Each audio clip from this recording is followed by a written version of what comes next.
Bismillahirrahmanirrahim.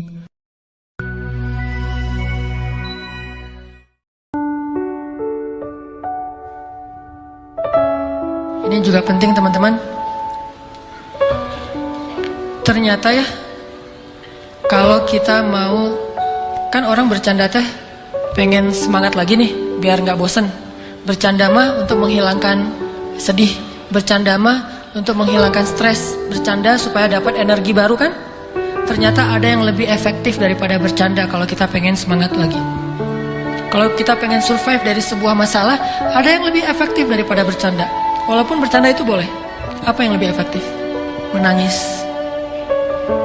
Menangis itu, menitikkan air mata itu lebih powerful daripada tertawa. Cuman kita sering memilih tertawa daripada menangis. Sama kayak orang lebih senang minum kopi, walaupun minum kopi itu boleh, daripada minum air putih. Padahal lebih menyehatkan minum air putih, cuma kan gak ada sensasinya. Tapi kalau kita bisa mengubah mindset kita, kalau orang teman-teman nanya, ngopi yuk gitu kan gitu ya, minum air putih yuk kan gitu ya. Bisa gak sih kita ngomong kayak gitu? Nah ini mengubah mindset nih. Kalian lagi ngapain? Lagi minum air putih. Pasti dibilang, gak seru ah. Kalau kalian lagi ngapain? Lagi ngopi. Di mana? Di kafe. Lagi ngapain? Lagi minum air putih. Di mana? Di beer house. Di beer house minum air putih. Kan? Ini kan keren nih, minumnya air putih. Di beer house minum air putih, di kafe minum air putih. Kalau yang masih beer house ya, tapi kalau bisa nggak usah. Terus di tempat apa dimanapun lagi, hari ini belum minum air putih gitu. Bukan hari ini belum ngeteh, belum ngopi. Pagi-pagi dihidangin kopi sama istri kita. Ma, papa mah sekarang udah nggak minum kopi. Papa mah malamnya menangis, siangnya minum air putih kan gitu ya. Wah itu keren tuh. Malamnya nangis, siangnya minum air putih. Berarti papa udah nggak bercanda dong, nggak menangis gitu. Jadi air mah nangis tapi sambil tersenyum. Mana nangisnya ya? Coba kita ubah mindset dari boleh minum air putih, tetapi boleh minum kopi, tapi yakinlah air putih lebih baik daripada kopi. Makanya Nabi mengatakan air itu tahurun, air itu bersih dan membersihkan. Air itu bersih dan membersihkan. Dan memang secara medis, secara kedokteran, secara biologi juga air putih paling baik untuk tubuh kita. Sangat menggantikan energi tubuh kita. Tapi kalau kopi sensasi itu, walaupun tetap baik kalau nggak banyak gulanya. Yang masalahnya kalau kebanyakan gula. Jadi gula yang dikopiin, bukan kopi yang digulain saking manisnya. Nah, bercanda dengan menangis juga ibaratnya sama. Boleh bercanda, tapi porsinya cuma seperti minum kopi. Jangan minum kopi aja, habis makan ngopi, sebelum makan ngopi, mau jalan ngopi aja sehari sampai 2 liter. Ada gak sih orang yang ngopi 2 liter dan sehat gak sih? Ngopi kalau segelas, secangkir masih sehat nih. Apalagi kalau kopinya kopi bener, bukan kopi yang gitu, kopi yang asli gitu ya. Kopi yang benar, asli, disimpan selama 100 tahun misalnya. Itu kan sehat tuh. Udah gitu baristanya keren lagi. Secangkir, 2 cangkir dalam sehari masih wajar. Bayangin kalau ngopi sehari 2 liter. Kan gak sehat kan? Sedangkan minum air putih minimal berapa liter sih? 8 gelas. Gelas yang mana dulu nih? Bebas aja ya. Nah kalau air putih sehari 2 liter kan sehat.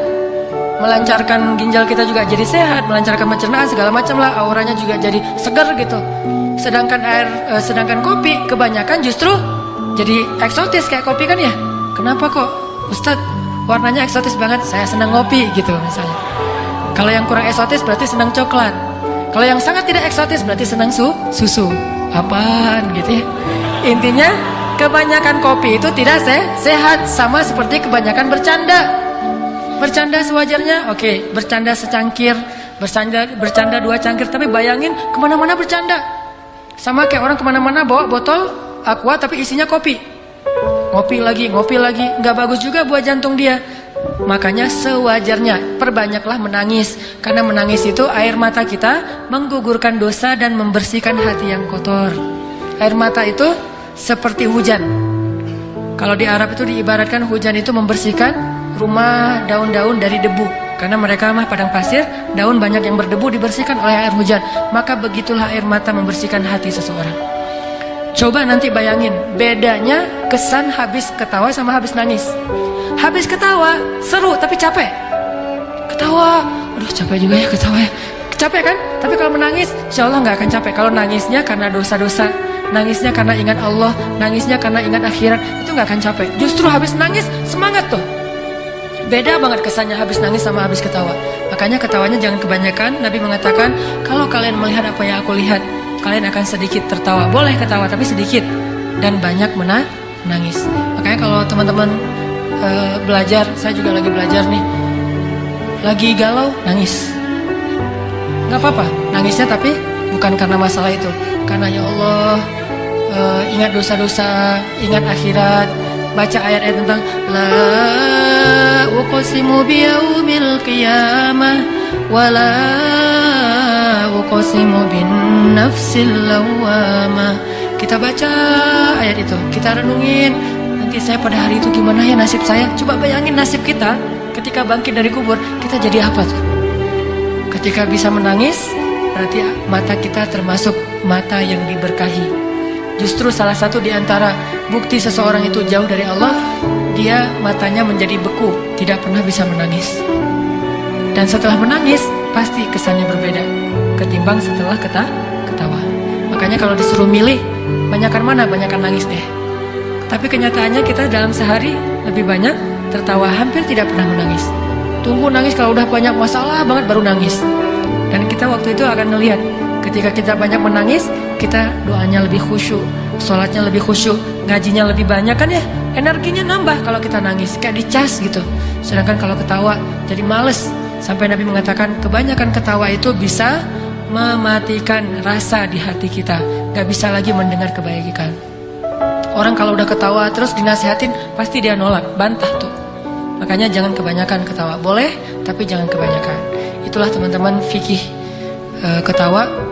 Bagaimana kita menjadikan ketawa kita berpahala, menjadikan ketawa kita itu hadiah buat teman kita, menjadikan ketawa kita itu ikut sunnah, menjadikan ketawa kita itu benar-benar penyegaran tetapi tidak berlebihan, dan hindari ketawa-ketawa yang syubhat, dusta, ketawa yang jahil, ketawanya nyeleneh, hindari itu.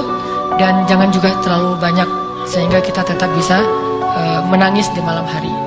Jadi kalau kita udah ketawa tiba-tiba disuruh nangis agak susah. Saya kurang bisa ya langsung membalikkan kondisi dari habis ketawa nangis, susah. Kecuali ketawa nangis, kenapa ketawa kok nangis? Mati lampu, lagi film, lagi bola gitu seru, tiba-tiba mati lampu kan nangis ya. Karena mau gol nggak jadi gara-gara bukan nggak jadi gol, nggak jadi ngelihat gara-gara mati lampu. Itu mungkin bisa, tapi bukan nangis karena Allah. Tangisi dosa-dosa, maka bergugurlah dosa itu. Tapi kalau kita mentertawakan dosa, maka bertambah dosa kita. Tangisi kesia-siaan hidup kita, karena ketawa juga bisa membuat hidup kita banyak sia-sia. Jangan banyak ketawa, tapi boleh banyaklah menangis. Cari teman yang bisa buat kita menangis, karena teman yang bisa buat kita ketawa itu udah banyak. Teman yang sehari-hari bisa bikin kita ketawa udah banyak. Yang sedikit itu teman yang bisa bikin kita menangis. Cari itu juga biar balance tadi tuh. Kalau nggak bisa menangis lebih banyak, minimal 50-50 deh.